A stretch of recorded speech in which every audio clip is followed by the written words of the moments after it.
Hola, ¿qué tal? Buenas tardes. Yo soy la doctora Wendy y el día de hoy vamos a ver los trastornos de la agregación y de la coagulación plaquetaria. Ajá.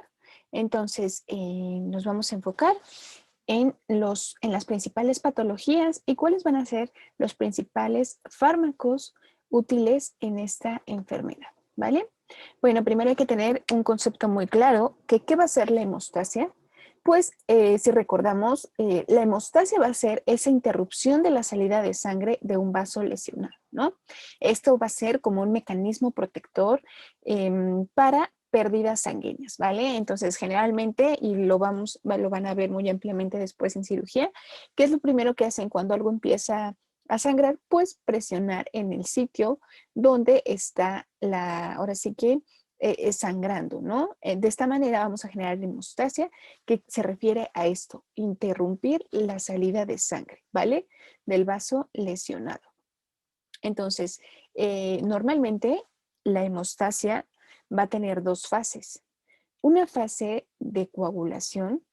¿Qué quiere decir esto? Que va a hacer esta formación de un coágulo para cerrar ese vaso dañado. Y una segunda etapa que va a ser la fibrinólisis.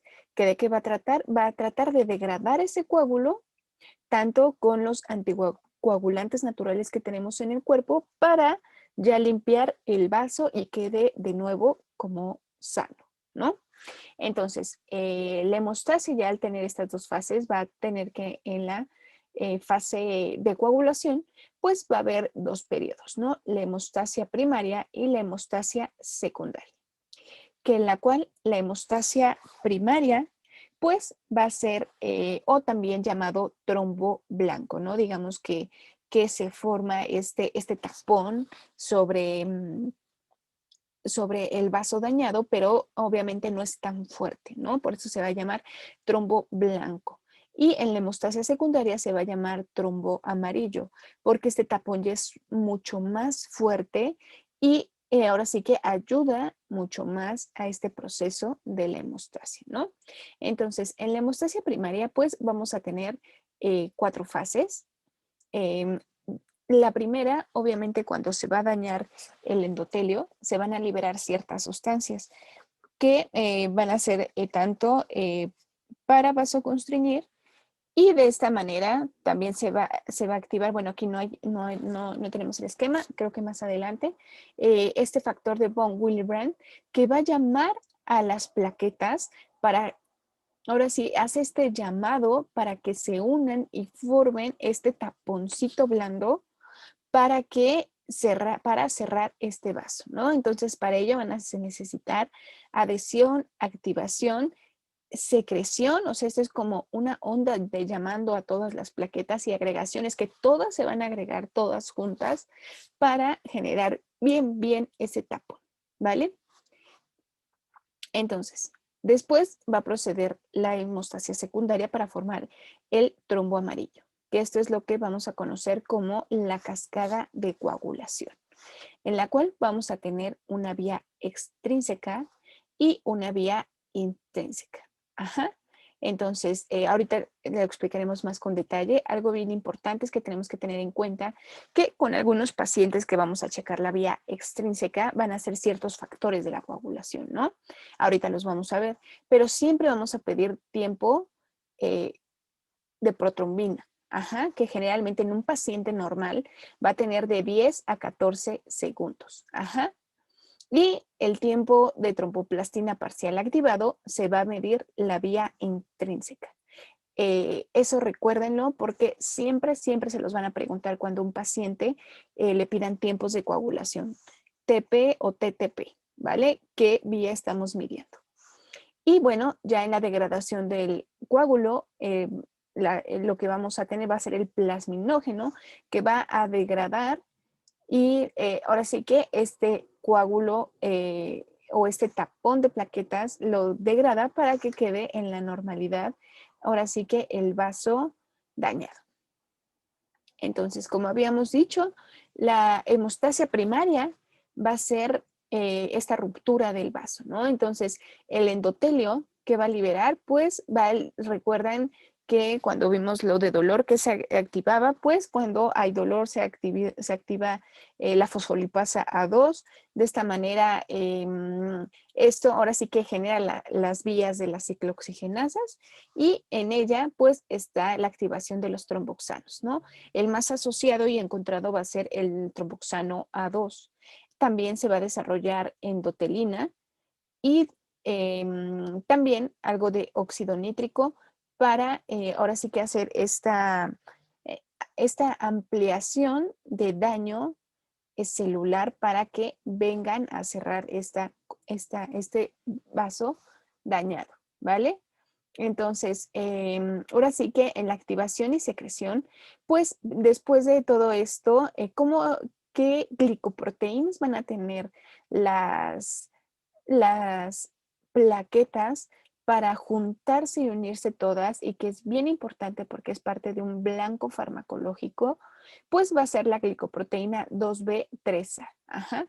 Eso va a ser como el sitio de unión de las plaquetas para que todas juntas formen este tapón que nos interesa. Ajá, y que va a ser bien importante porque en pacientes que tengan algún trastorno de la coagulación,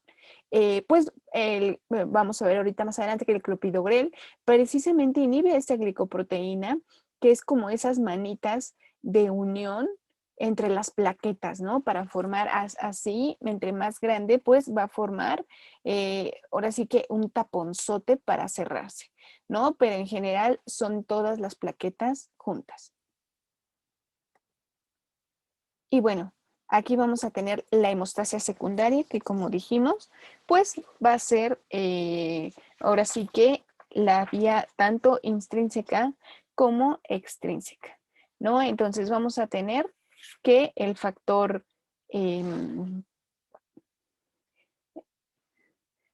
el factor, tanto el factor 3 y el factor 7 y el factor 5. Aquí hay algo importante que determinar. Los números, a veces, por ejemplo, el factor 7, el factor 8, el factor 10 tienen un nombre. Ese nombre, por ejemplo, el fibrinógeno, aquí está mejor, el fibrinógeno va a ser el factor 1, la protrombina va a ser el factor 2, la proacelerina va a ser el factor 5, el factor 10 va a ser el factor de Stuart o autotrombina C. Ahora sí que el factor antihemofílico B va a ser el 9, el antihemofílico C va a ser el factor 11 y el factor vidrio va a ser el factor 12. Ahora sí que el factor de proconvertina pues va a ser el factor 7 y el factor tisolar, súper importante, va a ser el factor 3. Lo que nos interesa generalmente con esta vía extrínseca, si les llegan a preguntar la vía extrínseca, va a ser el factor 3, el factor 7 y el factor 10, ¿vale? Y la vía intrínseca va a ser el factor 12, el factor 11 y el factor 9. Ajá.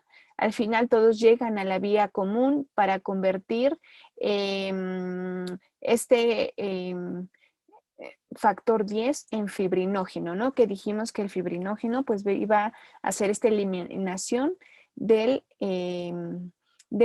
tapón plaquetario de fibrina, ¿vale? Entonces,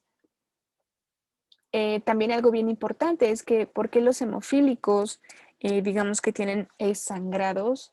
Pues precisamente se recuerdan, el factor 9 se ha asociado con alteración o mutación en el factor 9 y en el factor 8, ¿no? Al no tener estos dos elementos, pues no van a tener, digamos que esa resistencia vascular para que sus mismos vasos cierren el vaso dañado, ¿no? Entonces, estos pacientes son de sumo cuidado, hay tratamiento, porque ahora sí que si estos pacientes llegan a tener una hemorragia a nivel cerebral, pues puede ser realmente gravísimo con estos pacientes.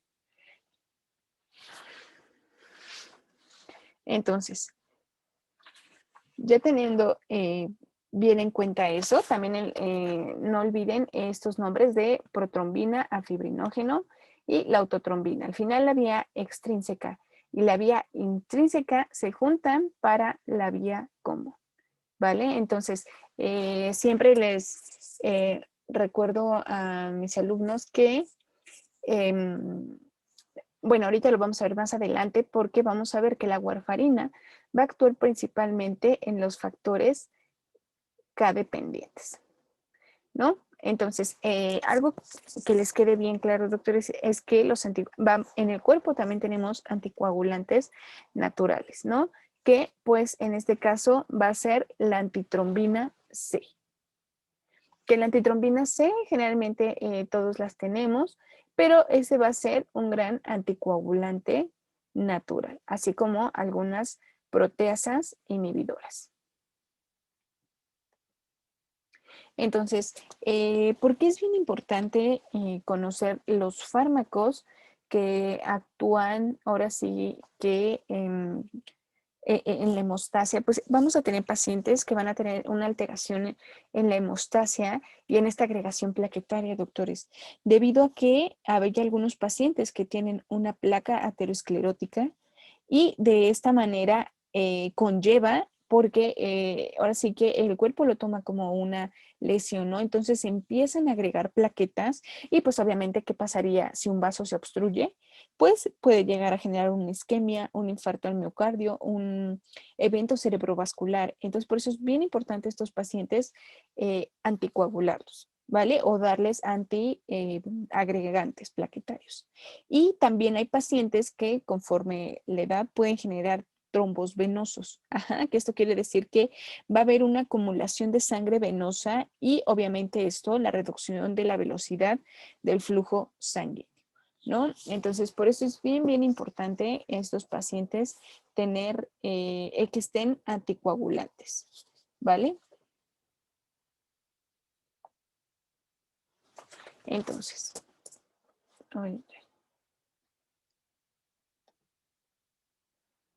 vamos a tener los fármacos antiplaquetarios que ahorita vamos a ver, va a ser la aspirina y el clopidogrel, ¿vale? Que como había dicho, el clopidogrel lo que ayuda es a inhibir esta glicoproteína que llama a las plaquetas que se unan para generar este tapón plaquetario.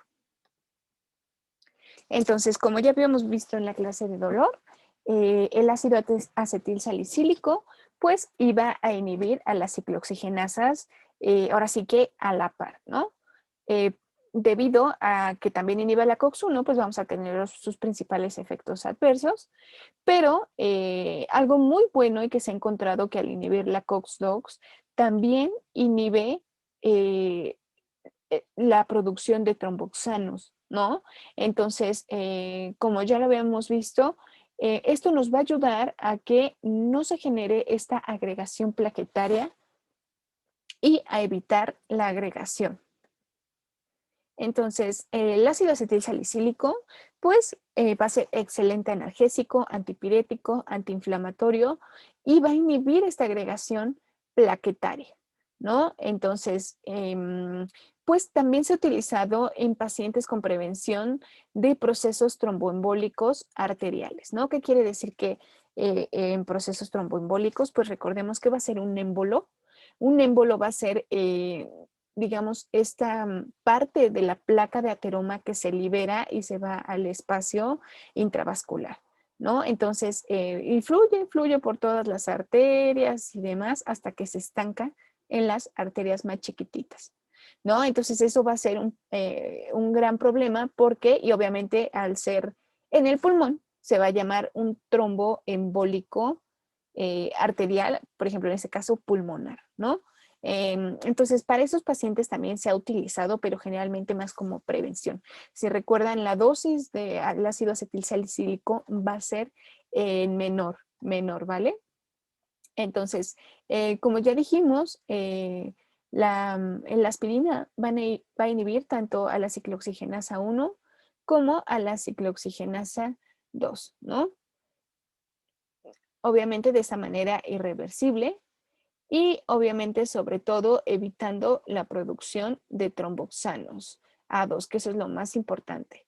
Entonces, hay que recordar que la aspirina acetila este residuo de serina en el sitio de acción de la enzima ciclooxigenasa. Bueno, ese es un dato curioso, pero por si le llegan a preguntar, fármaco que acetila un residuo de serina en la ciclooxigenasa 2, por ejemplo, recuerden que es acetilador, el ácido acetil, valga la redundancia, por eso es ácido acetil salicílico, ¿no? Hasta está en la misma pregunta en la respuesta. Entonces, ¿en qué pacientes los vamos a dar? Pues los podemos dar tanto en una profilaxis de un infarto agudo al miocardio, en una trombosis venosa, en pacientes post que hayan tenido una enfermedad cerebrovascular isquémica y también en algún émbolo o alguna tromboembolia, ¿no? Enfermedad tromboembólica. Va a estar bien indicado este fármaco. Oh, y sobre todo también en pacientes con trombosis arterial. Doctores, principalmente, ahorita vamos a ver cuál está mejor indicado. También está bien indicado en venosas, pero tiene mayor predilección en trombosis arteriales, ¿vale? Por el riesgo de que si estas arterias se llegan a ahora sí que obstruir, pues nos puede conllevar a una isquemia, ¿no? Generalmente eso es lo que queremos evitar con la aspirina. Entonces, los principales efectos adversos de este fármaco, pues va a ser que nos puede generar una hipoprotrombinemia, también nos puede generar acidez estomacal, una úlcera gástrica, eso es súper importante y hasta puede llevar a los pacientes a un sangrado del tubo digestivo. Ajá. Por ejemplo, esto lo vamos a conocer como melena, ¿no? Que es un sangrado del tubo digestivo alto debido a que se digiere la sangre, pues por eso sale negra, ¿no? Cuando veamos esto en un paciente es una suma urgencia. Y también podemos encontrar hematemesis debido a veces por las mismas úlceras tienden a sangrar, entonces estos pacientes tienden a vomitar sangre. Ambas, estas dos pueden ser o bueno, más bien son, ya si hay melena, es una urgencia médica, ¿vale? Y también en algunos pacientes puede generar molestia tanto al deglutir.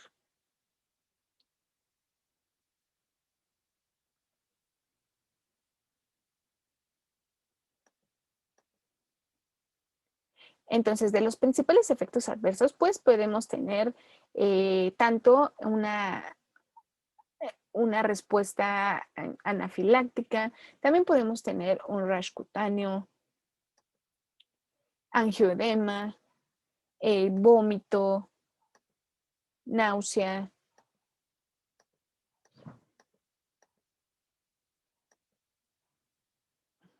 El rash cutáneo también se puede conocer como angioedema, ¿vale?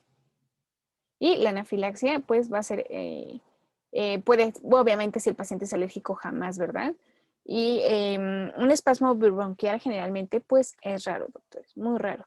Oh, y el síndrome de Reye, recuerden, esto lo mencionamos en la clase de dolor, pues en niños jamás en la vida les vamos a dar aspirina cuando tengan una enfermedad viral, ¿vale? Por este riesgo del síndrome de Reye.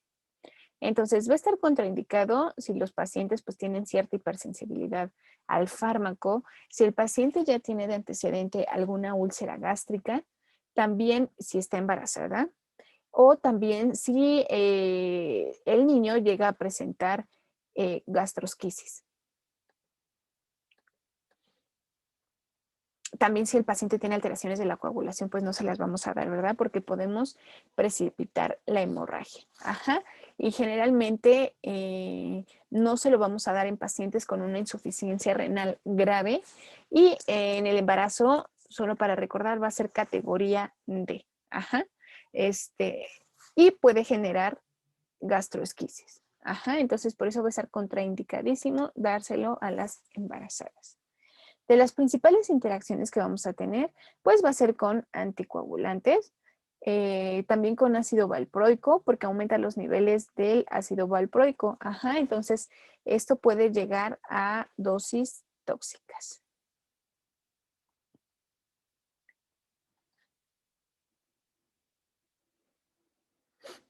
Y bueno, con anticoagulantes no lo vamos a generalmente, a menos que el paciente sea más el beneficio que el riesgo, si lo llegas a necesitar porque puede haber riesgo de hemorragia, ¿vale? Entonces, ahora vamos con el clopidogrel. Que el clopidogrel, como ya lo había mencionado, bueno, antes que nada, su farmacocinética, ese va a ser un derivado de la tienopiridina de segunda generación. Inhibe de modo irreversible el receptor plaquetario P2Y, que son esos receptores de adenosina, y obviamente se va a unir al fármaco de manera covalente, ¿no? Entonces, este va a ser un fármaco inhibidor de adenosina difosfato, eso recuérdenlo bien, y de esta manera, al inhibir esta parte, va a inhibir la activación de estos receptores de glicoproteína P2B3A, ¿vale? Y de esta manera va a prevenir la agregación plaquetaria inducida por el ADP. Y así vamos a impedir la formación del trombo que prolonga la hemorragia. Entonces, el clopidogrel va a estar indicado principalmente en pacientes con angina inestable.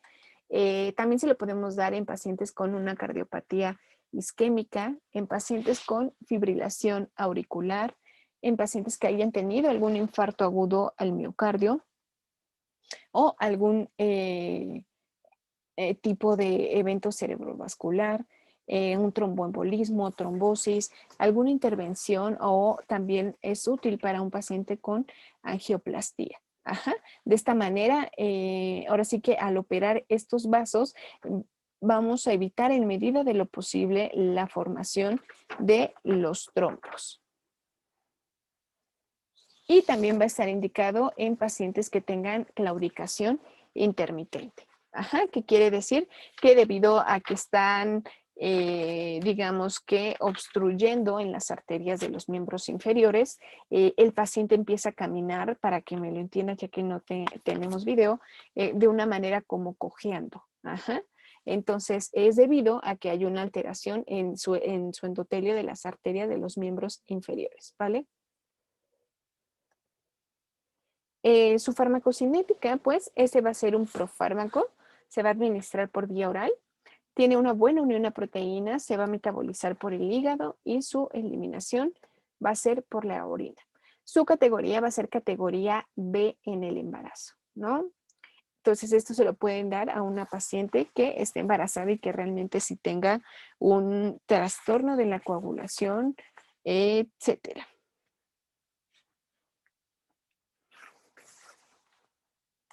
Los principales efectos adversos, pues debido a que obviamente en dosis altas puede formar algún hematoma a nivel cerebral, también puede haber epistaxis o también puede haber púrpura, ¿no? Que quiere decir esta extravasación o hemorragia a nivel de la piel, pero sobre todo en los miembros inferiores, ¿no? Puede alterar la coagulación y también podemos encontrar hematuria.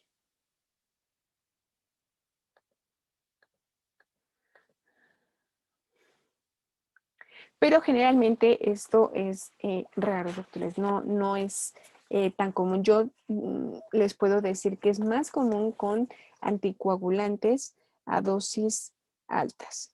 Ahí sí, ahí sí es mucho más común, pero en el clopidogrel generalmente no, y ya lo verán más en la clínica.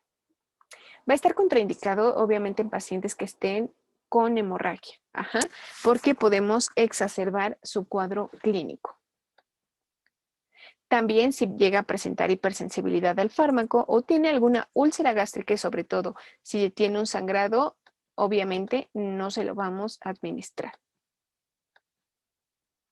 De las principales interacciones, pues se ha encontrado con fármacos como carbamazepina, ciprofloxacino, fluconazol, omeprazol, cimetidina. Esto va a disminuir el efecto de clopidogrel. Ajá.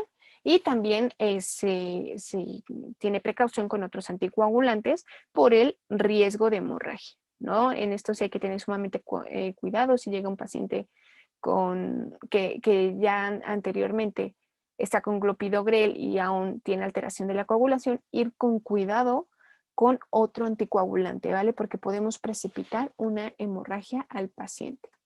Entonces, los casos de hipercoagulabilidad, pues ahora sí que va a existir el primario, ¿no? El congénito, que haya una alteración tanto de la antitrombina 3, que como ya les había comentado, va a ser un anticoagulante natural, y también las proteínas C o S, esto también se los vuelvo a recalcar, van a ser anticoagulantes naturales, ¿no? Entonces, si hay una deficiencia o una alteración, puede alterar ya la coagulación en este paciente. Entonces también va a haber trastornos de la coagulación secundariamente, pero esto va a ser debido a un síndrome antifosfolípidos, que esto es una respuesta autoinmune, que va a ser una hipercoagulación fatal. Generalmente también se da en embarazadas, ¿vale? O también en pacientes que presentan una trombocitopenia inducida por heparina, ¿no? O también en un síndrome nefrótico. Ajá.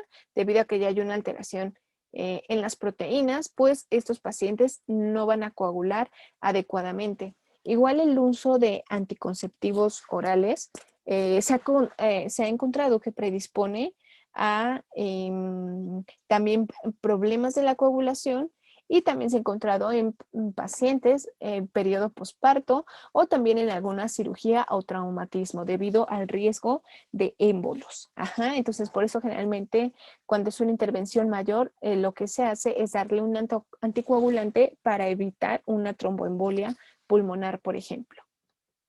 Generalmente a esos pacientes se les va a dar un fármaco anticoagulante, ¿no? Que aquí ya vamos a tener a la warfarina, que la warfarina es derivado de la cumarina, en la cual originalmente la cumarina se conocía como sustancia del trébol dulce, que realmente antes se asociaba que causaba una enfermedad hemorrágica en el ganado vacuno, eh, y por ello estos los utilizaban como rodenticidas, ¿no? O porque pues mataban ahora sí que también a los roedores con esta hemorragia, ¿no? Entonces, generalmente va a inhibir a los factores, bueno, no generalmente, inhibe a los factores de vitamina K, que les voy a dar la mnemotecnia básica que la recuerden. Vamos a recordar 1975. 1000 por el 10, 9, 7 y 2, 1972, no 75, disculpen, 1972. Esa es la mnemotecnia básica. Generalmente esta pregunta se las van a preguntar toda la vida en su carrera médica, ¿no? ¿Cuáles son los factores vitamina K dependientes? Pues van a ser el 1972, ¿vale? Entonces, para que no se les olvide. ¿Por qué? Porque va a inhibir a estos factores vitamina K dependientes. El 10, el 9, el 7 y el 2. Sí, disculpen, se me fue el otro. Pero en 1972, ¿vale? Para que no se les olvide. Entonces, la warfarina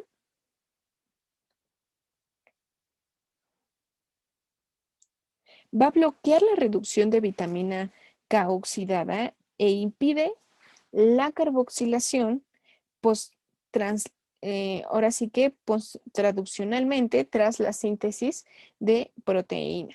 De esta manera va a inhibir la síntesis de las proteínas C y C, que son los anticoagulantes endógenos que inactivan los factores 5 y 7, que estimulan la fibrinólisis, la 8. Bueno, este es un efecto aparte, pero va a reducir la vitamina K oxidada. Ese va a ser su mecanismo de acción. De esta manera impide la carboxilación, y de esta manera vamos a evitar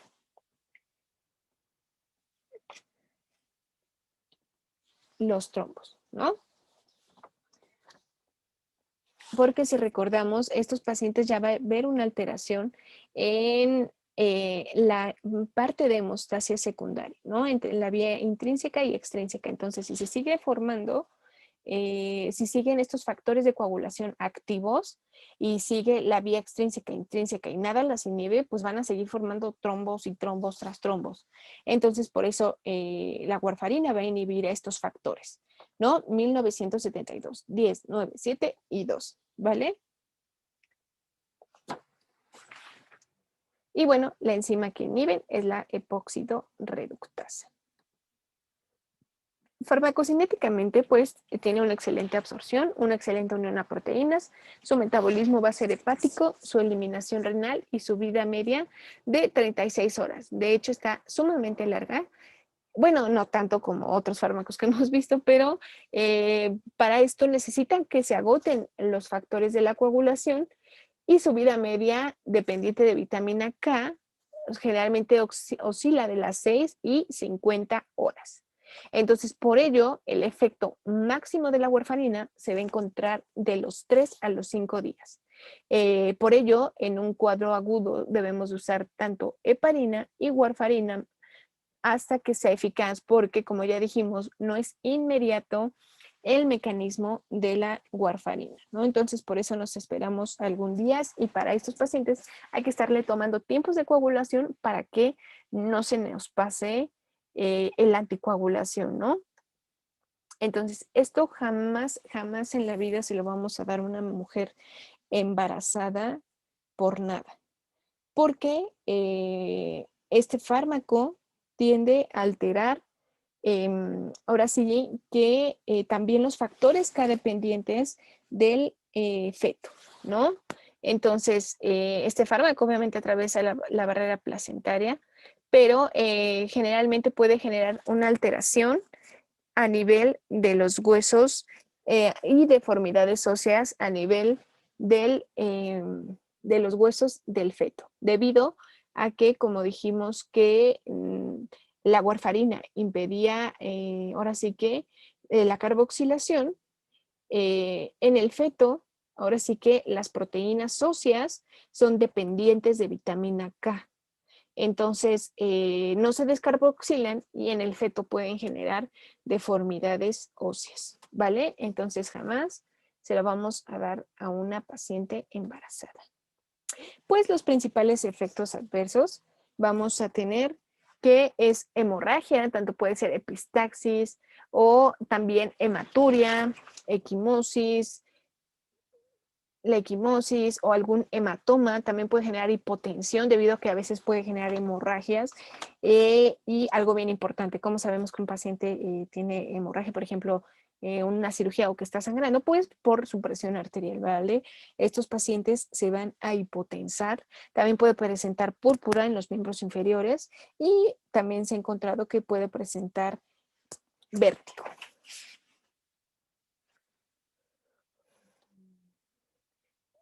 ¿Para qué pacientes va a estar contraindicados? Pues pacientes que llegan a presentar un aneurisma y obviamente si está roto, jamás le vamos a dar warfarina.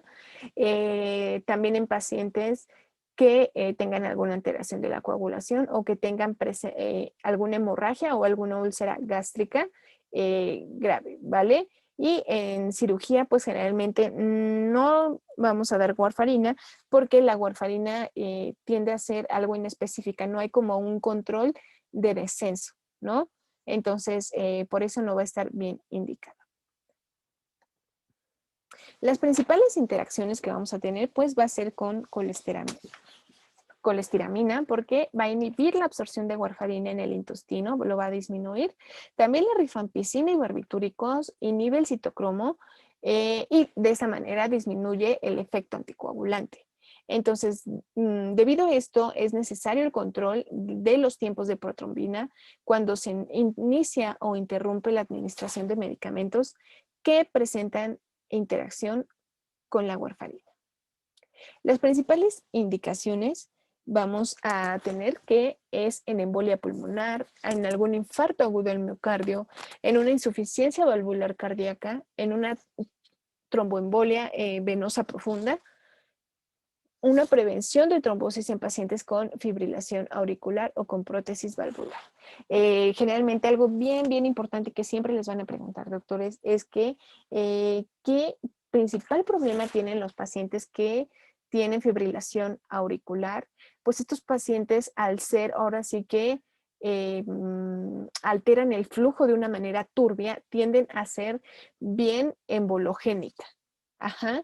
Entonces, siempre que haya alguna embolia en agudo, o que ya sea un problema que sí necesitamos como un fármaco más específico, pues este está muy bien indicado también en una embolia pulmonar. Entonces, otro fármaco anticoagulante que vamos a tener, pues va a ser la heparina, ¿no? La heparina va a ser esta mezcla de mucopolisacáridos de sulfato que se encuentran en los mastocitos, los basófilos y en el endotelio vascular. Pero su uso farmacéutico se obtiene a partir del intestino del cerdo y del pulmón de la vaca. Bueno, a mí se me hizo súper interesante todo esto, ¿no? Son estos mucopolisacáridos de sulfato que se encuentran en los mastocitos, ¿no? Pero ¿de dónde los van a sacar? ¿No? Qué interesante está esto. Pero bueno, este fármaco, generalmente las heparinas, pues se van a dividir en tres. Y bueno, algo bien importante es que la heparina va a inactivar los factores de coagulación a través de potenciar la antitrombina 3. ¿Qué dijimos que iba a ser la antitrombina 3? Pues va a ser un anticoagulante natural. También se ha encontrado que es inhibidor del factor 2 activo, la trombina, y del factor 10 activo. Entonces, ¿cuáles van a ser sus familias de las heparinas? Pues vamos a tener heparina no fraccionada, también heparina de bajo peso molecular o llamada enoxaparina. Entonces, vamos a tener que la heparina no fraccionada se va a unir a la antitrombina 3. Esa es la heparina no fraccionada, se une a la antitrombina 3 e inactiva la trombina. Ajá, para que esto no forme un trombo y no vaya a obstruir, porque digamos esto ya es una alteración, ¿vale? En este caso queremos destruir este trombo o llamado émbolo. Entonces por eso necesitamos que se inactive la trombina, ajá, porque no queremos que nos llegue a obstruir algún vaso, ajá. Entonces, ese se une a la antitrombina 3 y es suficiente también para inactivar al factor 10. Recuerden que ¿cuál va a ser la vía común? Pues el factor 10. Entonces, si inhibimos el factor 10, se inhibe todo, desde la producción, desde el tapón amarillo, ¿recuerdan? Y en cambio, las heparinas de bajo peso molecular se une la antitrombina 3, pero no a trombina. Entonces, si les llegan a preguntar, ¿qué fármaco se va a unir tanto a antitrombina 3 y a trombina? Va a ser heparina no fraccionada. Si les preguntan, ¿qué fármaco se une a antitrombina 3 pero no a trombina? Va a ser la heparina de bajo peso molecular, o como dijimos que se iba a llamar, enoxaparina, ¿vale? Entonces, se une también a la antitrombina 3, pero también es suficiente para inactivar al factor 10A, ¿vale? O sea, ambos también van a inhibir, aparte de la más bien no que unan, sino que se unen tanto a la antitrombina 3A, pero también al factor 10.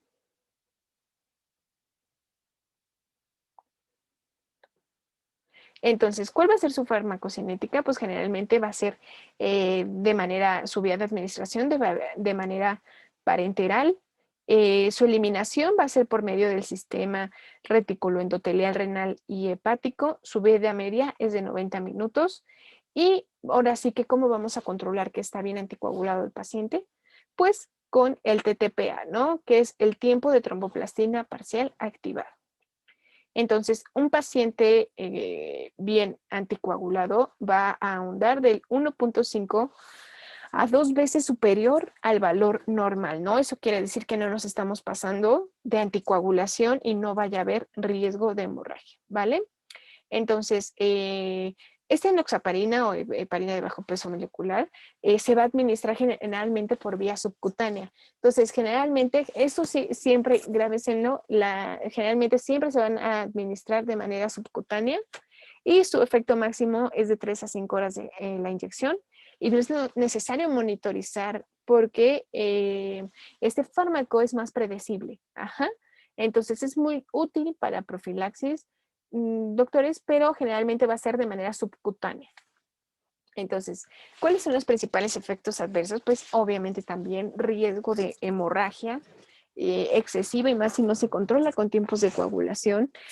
Puede generar también hiperpotasemia por la supresión de aldosterona que se ha encontrado. También riesgo de trombocitopenia y también por interacción directa entre la heparina y las plaquetas. Suele ser leve y reversible antes de transcurridos 4 días. ¿Esto qué quiere decir? Que va a haber el riesgo de hemorragias porque se van a alterar tanto las plaquetas, va a generar una trombocitopenia porque puede ser tan fuerte si no llega a haber un control adecuado que no permita la agregación y entonces recordemos que trombocitopenia va a ser cuando tenemos una cantidad de plaquetas menos de 150,000. Ajá. Entonces, en estos pacientes ya van a tener menos seguramente. De hecho, ¿cuándo es tratable una trombocitopenia? Cuando son menos de 30,000. Ajá.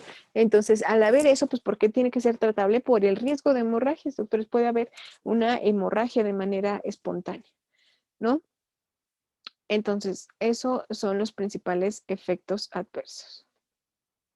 Entonces, las indicaciones de heparina no fraccionada, pues principalmente va a ser en pacientes con trastornos tromboembólicos agudos, alguna embolia periférica, alguna embolia pulmonar, en alguna trombosis venosa profunda, en alguna coagulopatía o coagulación intravascular diseminada, también en pacientes que lleguen a presentar transfusión de sangre, diálisis renal y muestras para evitar que no haya ningún coágulo, ¿vale? Y obviamente también en pacientes con fibrilación auricular aguda por riesgo de EBC.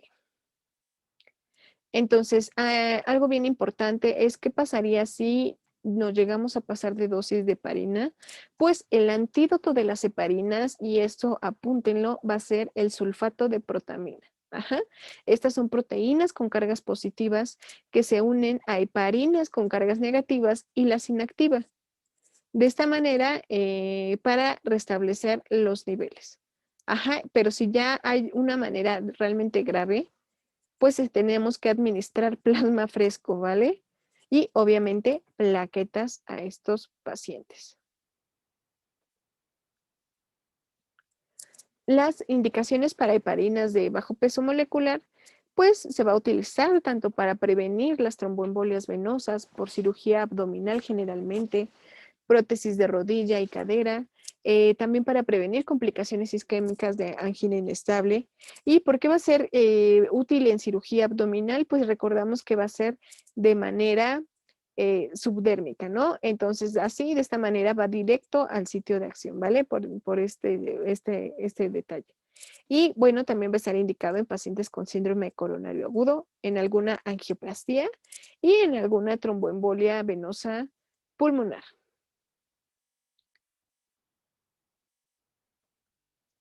Y ahora vamos con otro anticoagulante que va a ser el rivaroxaban. Que el rivaroxaban va a ser un inhibidor selectivo del factor 10. Ajá. Entonces, de este modo se une al sitio de acción de manera competitiva.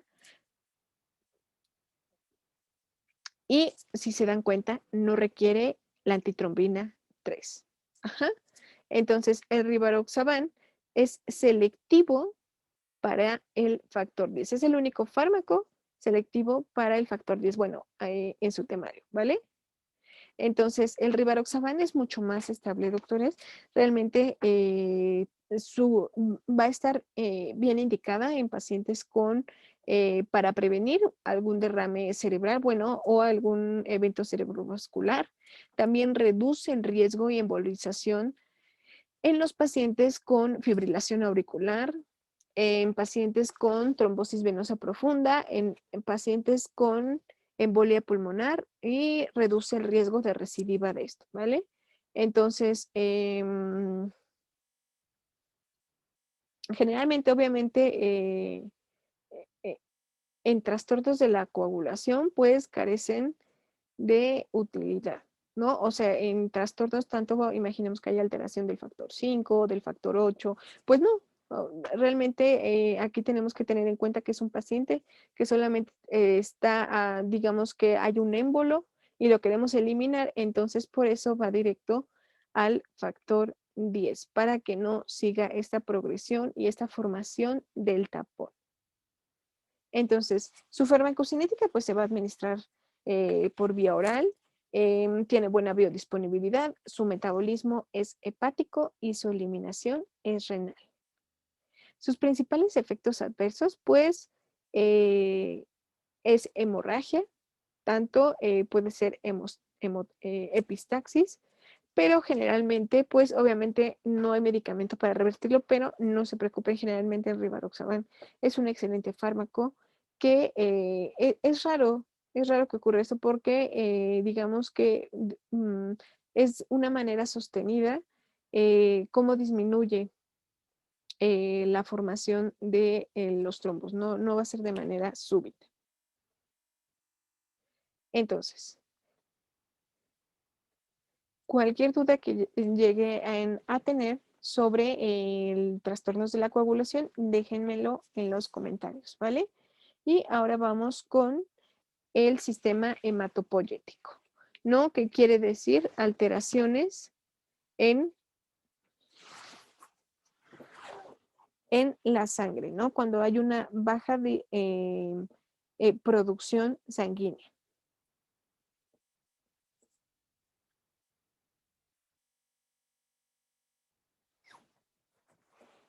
Entonces,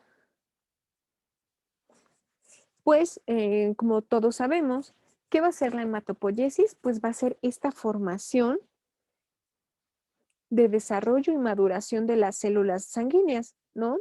Entonces, este desarrollo de las células sanguíneas van a necesitar minerales, vitaminas, que van a ser regulados por factores del crecimiento. Ajá. Entonces, ¿sabían que la producción aproximadamente al día son de 400.000 millones de células sanguíneas? Realmente, como es bien importante tener estas coenzimas, estos oligoelementos, para que no haya ninguna disminución de las líneas sanguíneas. Ajá. Entonces, la anemia, pues principalmente va a ser una situación clínica en la que reducen los hematis. Esta es la causa más frecuente en anemia nutricional por deficiencia de hierro. Ajá. Entonces, ahorita vamos a ver tantos la deficiencia de hierro, la deficiencia de ácido fólico y la deficiencia de vitamina B12. Entonces, ¿cuáles son los fármacos que nos van a ayudar o estos fármacos hematopoyéticos? Pues primero hay que tener en cuenta que es el hierro, ¿no? Entonces, en un paciente de 70 kilogramos de peso, 3/4 gramos de gramo de hierro al día generalmente, ¿no? Entonces, si vemos el porcentaje aproximado de hierro, pues es sumamente alto, ¿no? Tanto la hemoglobina, la transferrina, la ferritina tisular, la ferritina sérica, las enzimas, y pareciera súper poquito, ¿no? ¿Y por qué es tan común esta enfermedad? ¿No? Entonces, algo bien importante, la hemoglobina en su molécula principal va a tener el hierro, ¿no? Entonces, debido a si hay una deficiencia de hierro, pues, ¿cómo se pueden producir los hematis, ¿no? Por ello, va a haber muchas células inmaduras sin el hierro, ¿no? Que van a ser los reticulocitos.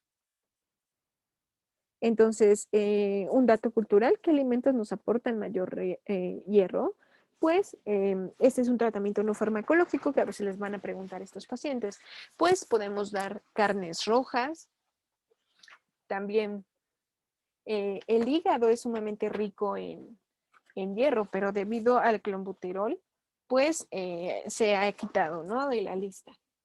Yo me acuerdo que de niña mi mamá me daba siempre hierro para crecer y estar sana y fuerte. Pero pues ahora realmente ya también pienso en comer hígado. Generalmente ya no lo como, pero también el huevo tiene una rica fuente de hierro, principalmente. Las legumbres son excelentes. Los frijoles, las lentejas, excelentes. Los cereales también se ha encontrado. El pescado es excelente y algo también bien importante, todas las hierbas verdes. Ajá. Son ricos, ricos en hierro. Pero aparte del tratamiento no farmacológico, vamos a tener obviamente, al hierro tomado, ¿no? Que obviamente va a ser un consumo natural en promedio de 18 a 20 miligramos al día. Pero, ¿cuánto debemos de consumir de hierro al día? Se han preguntado, pues debido a esta dosis, pues va a ser de 18 a 20 miligramos al día, ¿no? O sea, ¿dónde vamos a consumir el hierro? Pues en los alimentos, doctores, ¿vale? Disculpen si los confundí, pero eso es lo que tenemos que consumir al día. Pero miren, una entrada de hierro en la alimentación de 10 a 15 miligramos día, solamente se va a absorber solo 1 miligramo al día. Entonces, se absorbe súper, súper poquito de hierro de 10 a 15 miligramos, ¿no? Entonces, pues, ¿dónde hay pérdidas de hierro? Pues en el embarazo, en la descamación de epitelios, pero generalmente la anemia las van a padecer las mujeres porque cada mes tienen un ciclo menstrual, ¿no? Donde tiran bastante hierro. Entonces, necesitamos ahora sí que una excelente alimentación en hierro,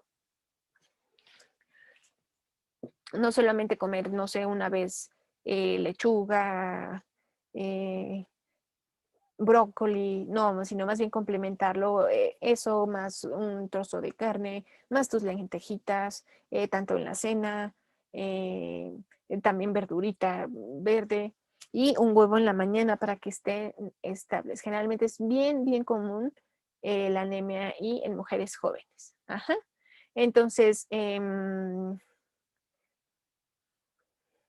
eso es obviamente una manera de absorción, pero algo bien importante que quiero que sepan es cómo se va a absorber mejor el hierro, pues cuando se encuentra en un pH ácido. Ajá.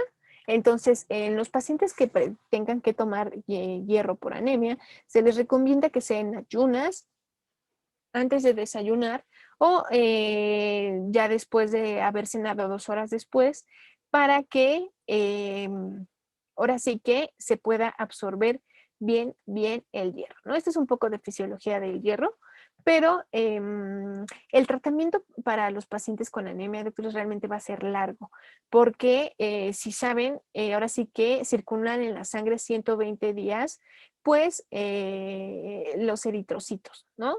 Entonces, en la médula ósea, el hierro es incorporado en la hemoglobina de los reticulocitos, pero obviamente es un proceso tardado, ¿no? O sea, estamos hablando de 3 a 6 meses o hasta un año en que estos pacientes puedan aumentar su hierro, ¿no?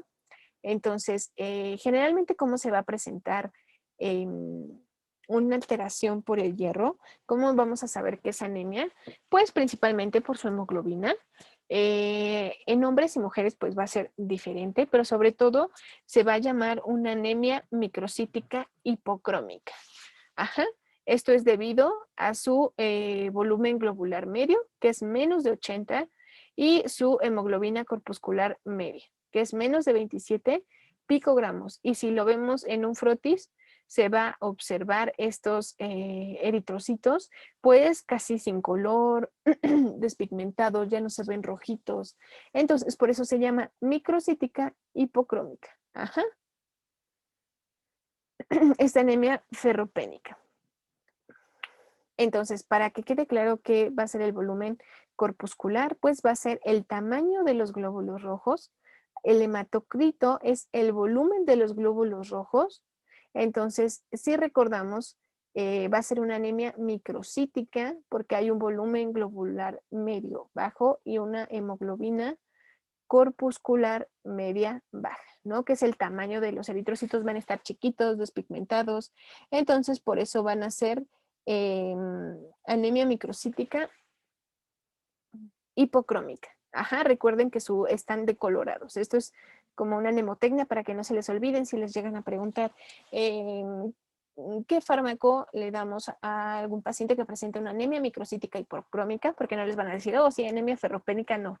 Generalmente para confundirlo les van a preguntar anemia microcítica hipocrómica, que quiere decir deficiencia de hierro, ¿vale? Entonces, en esos pacientes, pues no hay mucho detalle. Todos los niveles sanguíneos van a estar bajos. Bajos, por ejemplo, en los volúmenes corpusculares. Ajá, a eso me refiero.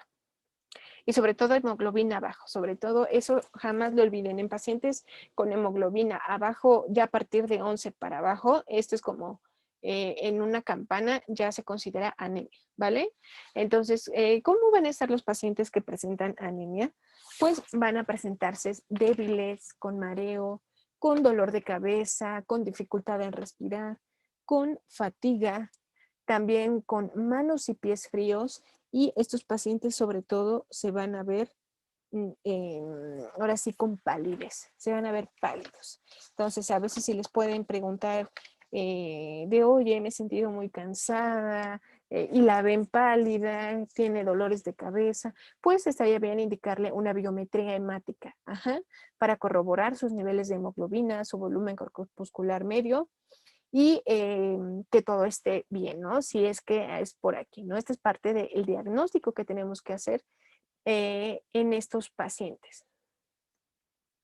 Entonces, generalmente, si es una anemia ferropénica, pues vamos a indicar hierro, ¿verdad?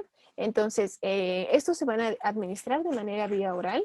Las sales ferrosas, y las vamos a encontrar como sulfato ferroso o fumarato ferroso, que pues obviamente su diferencia es en la absorción. Ajá. Debido a que el sulfato ferroso contiene aproximadamente un 20% que el fumarato ferroso. Ajá, pero generalmente ambos están bien indicados. Su absorción, eso si les llegan a preguntar generalmente, ¿dónde se absorbe el hierro? En el duodeno. Esto no se les olvide, ¿sí? Eso es lo importante y lo que deben de apuntar. Su biodisponibilidad generalmente es baja, su metabolismo es hepático y su eliminación es fetal, perdón. No, a nivel fecal. De hecho, estos pacientes van a tener, cuando están administrando hierro, sus heces se van a convertir en verdes. No como tal verde, sino que le dan esta como pigmentación biliosa verde, que eso se le tiene que decir al paciente que es normal porque está tomando hierro, ¿vale? Y ¿cuáles van a ser los principales efectos adversos? Pues vamos a tener dolor abdominal, náusea, vómito, estreñimiento, heces verdes, pero obviamente no es que estén así como tal verdes, ¿no? Y también puede alterar la pigmentación dental, ¿no? Pero realmente es muy poquito.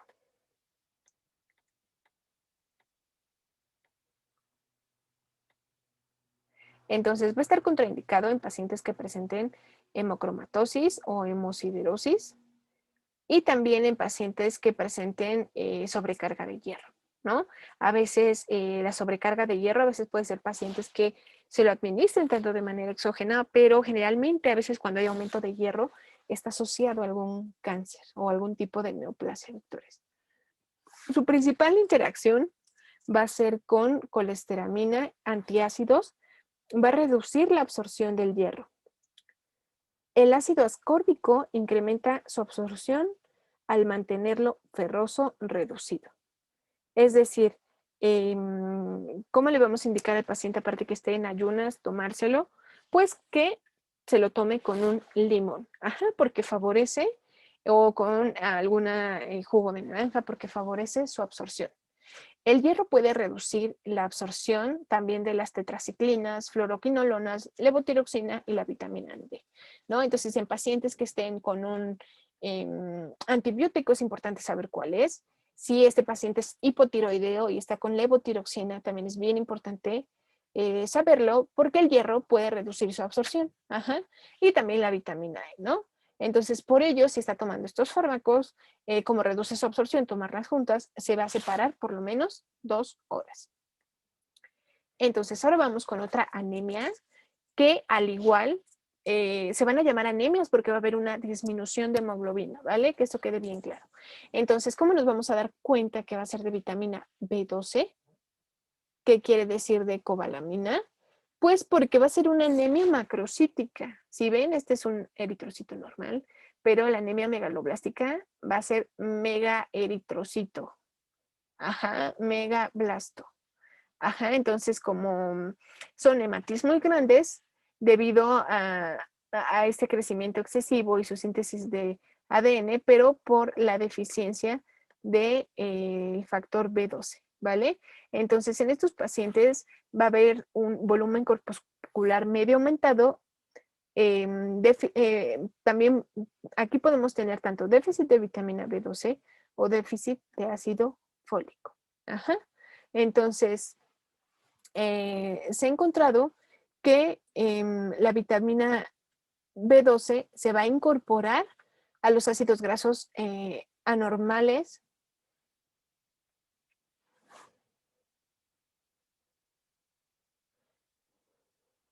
Se incorpora a estos lípidos neuronales, doctores, la B12, pero el ácido fólico, pues es bien importante, esto seguramente lo vieron en embriología, en pacientes con, para mejorar, ahora sí que, digamos que esta síntesis de folatos, ¿no? Pero realmente lo que nos importa es determinar cuánto necesitamos. Por ejemplo, si llega a haber una deficiencia de ácido fólico, vamos a necesitar, al día generalmente necesitamos 1 microgramo de ácido fólico. Eso es bien importante para la síntesis de bases como la purina y la pirimidina. Ajá, y esta proliferación celular. Pero obviamente ya sabemos que su deficiencia va a generar alteraciones en el tubo neural y también algo que ¿dónde se va a absorber el ácido fólico?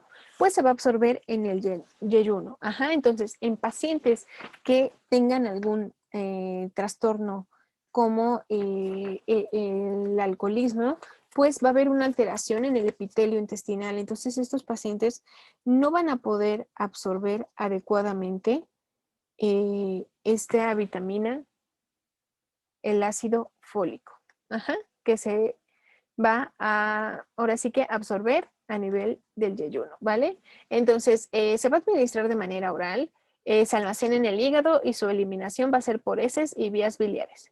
Los principales efectos adversos son alteraciones del sueño, excitabilidad nerviosa, que tengan un deterioro cognitivo, que haya algún tipo de agresividad, depresión, confusión y a pacientes con anorexia. Ajá, estos medicamentos pues va a estar contraindicado generalmente con metronidazol, porque el metronidazol son inhibidores de los folatos reductases, ¿no? Así como el trimetropril, la pirimetamina, el metotrexato. Entonces, generalmente no se toma con estos o se aumenta generalmente la dosis o más bien se suspende por un tiempo este fármaco, ¿vale? Entonces, los fármacos que inhiben la absorción del folato, pues va a ser la estridamina y la fenitoína. Y la vitamina B12, las deficiencias de vitamina B12, pues obviamente va a ser la cianocobalamina, que algo bien importante que otro derivado, la hidroxicobalamina, va a ser el antídoto por intoxicación por cianuro. Que si recordamos cómo nos podemos intoxicar por cianuro, pues nos podemos intoxicar en pacientes que haya fuego y haya un incendio y entonces empiecen a aspirar ahora sí que, pues lo inhalen, ¿no? Entonces, la hidroxicobalamina es un antídoto de cianuro. Y obviamente la B12 es excelente también para la replicación y el crecimiento celular y sobre todo la síntesis de mielina. Ajá. Entonces, estos se van a obtener de la carne, de los productos lácteos, del huevo y obviamente en pacientes es bien importante su absorción con presencia del factor intrínseco que es secretado por las células parietales gástricas. Su farmacocinética pues va a ser administrado intramuscularmente y también de manera subcutánea. Su almacenamiento va a ser en el hígado, su eliminación en las heces y por vía biliar y se va a indicar en pacientes con anemia perniciosa.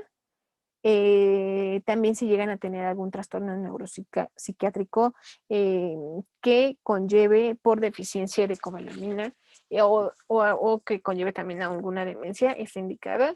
También en pacientes con neuralgia trigeminal para mejorar ahora sí que la transmisión. Ajá. Entonces, también en pacientes que lleguen a tener algún síndrome de mala absorción, con solo la dieta se puede indicar ahora sí que como su vitamina. Obviamente va a estar contraindicado en pacientes con alergias. Los principales efectos adversos de la cobalamina, pues va a ser atrofia óptica, ajá, degeneración de las fibras nerviosas. También puede haber una alteración a nivel de los hematis, puede haber somnolencia, puede haber edema pulmonar, escalofríos también, hipopotasemia, mareo, náusea, policitemia, que es este aumento de producción de los eritrocitos, ¿vale? Sofocos y edema pulmonar. Las principales interacciones, pues, va a ser con el cloranfenicol, porque reducen el efecto antianémico de la vitamina B12 y los anticonceptivos disminuyen su concentración, ¿vale? Va a estar contraindicado en las alergias. Y otro fármaco que podemos utilizar en pacientes con anemia, pero generalmente que presenten ahora sí que una enfermedad renal crónica va a ser la eritropoyetina. Recordemos que si ¿quién no secreta la eritropoyetina? Pues los riñones, ¿no? De una manera normal. Pero estos pacientes ya tienen esta insuficiencia crónica y a veces dependiendo del grado ya no la producen. Ajá. Entonces la eritropoyetina nos va a ayudar tanto a la proliferación y diferenciación celular. Está indicado en pacientes con anemia, pero que tengan insuficiencia renal crónica. Ajá. Entonces, también se puede indicar en pacientes con tumores malignos, también en pacientes asociados con anemia, pero con tratamiento con sidobudina. ¿Que a quiénes le íbamos a dar sidobudina? Pues en pacientes con VIH. Y también en anemia prematura, pero recuerden siempre, en pacientes con enfermedad renal crónica, ¿vale? Entonces, vamos a tener varias familias de eritropoyetina. Generalmente la eritropoyetina pues, va a estar contraindicada en pacientes con hipertensión arterial, con algún padecimiento de evento cerebrovascular, un infarto de miocardio o una insuficiencia cardíaca. Ajá. Entonces, su vida media generalmente de tanto de las familias como epoetina o darbepoetina o apoetina B, generalmente su vida media y su administración, pues generalmente pues raro, se da generalmente ya la eritropoyetina ya en fases más avanzadas de la insuficiencia renal crónica. Generalmente va a tener una biodisponibilidad del 20%, su vida media de 24 horas y su eliminación en orina. Este fármaco puede generar tanto cefalea, confusión, convulsiones, hiperpotasemia, hipertensión arterial, mareo y trombocitosis. Sus presentaciones, pues como les había comentado, pues van a ser tanto de 2.000 unidades por mililitro a 40.000 unidades, ¿no? Su administración va a ser subcutánea o intravenosa. Y solamente ahora sí con una dosis a la semana es suficiente para estos pacientes con enfermedad renal crónica. Y se ha encontrado que, de hecho, en el antidoping, que los deportistas de alto rendimiento, de hecho, también lo que encuentran es si tienen tanto la eliminación de eritropoyetina, porque al aumentar la producción de las células, obviamente aumenta su vitalidad de los atletas de alto rendimiento, ¿no? Entonces, obviamente, esto está contraindicado en atletas, ¿no? Porque pues les genera mayor beneficio, obviamente, ¿verdad? Pero hasta aquí ha llegado nuestra clase. Si tienen alguna duda o alguna pregunta, no olviden dejarlo en los comentarios, doctores. Si quisieran, si quedaron dudas en algún tema en específico, también déjenmelo en los comentarios y yo veré la manera de lo posible hacerles otro video específico solamente en esa parte, ¿vale?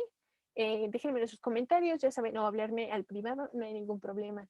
Disculpen esta manera extraordinaria, eh, pero ya saben el motivo, el por qué ha sido así, pero cualquier cosa me lo hacen saber, ¿vale? Hasta aquí dejamos la clase. Y no olviden hacer sus anotaciones y estudiar más. En lo que más les recalqué es lo que más tienden a preguntar a lo largo de todo este tiempo y que es importante para nuestra carrera médica, ¿vale? Bueno, sin más por el momento, muchísimas gracias y que tengan una excelente tarde, noche, día. Hasta la próxima.